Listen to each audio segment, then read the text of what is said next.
By the way, that opening sequence was not sponsored by Yeti, but Yeti, if you're interested, I am completely open to sponsorship. I'll advertise for all your coffee paraphernalia.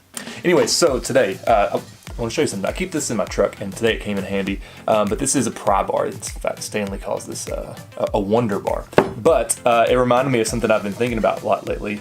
So how we as Christians interact with culture is a lot like this pry bar, right? So Jesus really kind of gives us this framework to operate off of and to think through when it comes to how we interact with people, and really pulling that principle of what is known as salt and light from really 30 some odd AD to 2018 can be hard, but I think in principle it's fairly applicable to us today. And so here's how I think of it.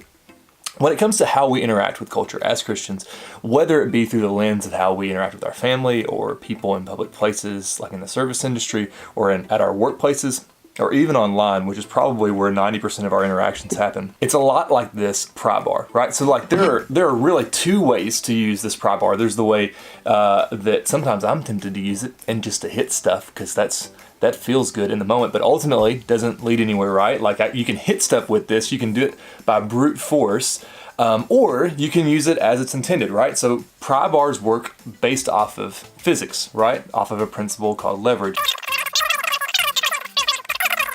And so that reminds me of how really Jesus instructs us to interact with culture.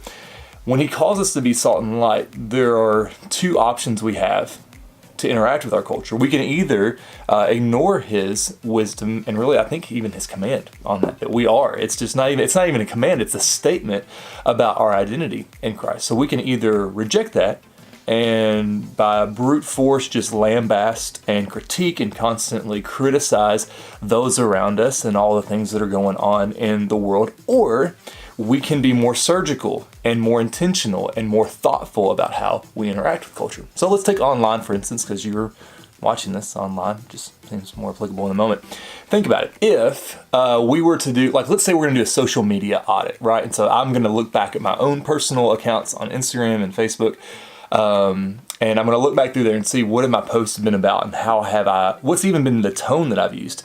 Would that be something that would be classified as salt and light? Would it be something that's engaging the world both in a way that's like pushing back darkness, but also like doing it in a way that's loving? Like it's both truth and love at the same time? Or is it like overly harsh and critical? Because that's my temptation and my personality. And so I think it's helpful, like even ask yourself that same question, like, if you were to look back over your social media post, would they be salt and light or would they be overly critical and snarky and sarcastic? I only say that because I know that's my own temptation.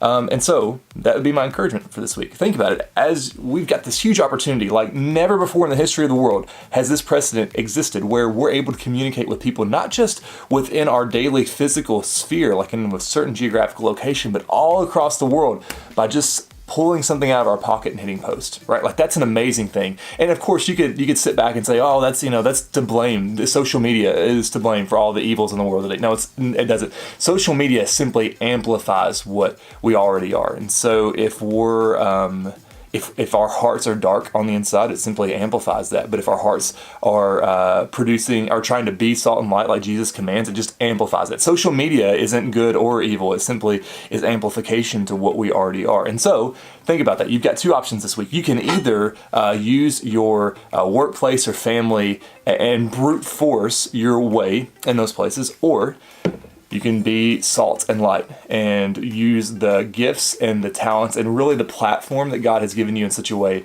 that you can be intentional in the way that you present everything that you say and everything you do in a way that I think would first honor God, but then second would love others. And ultimately with the end game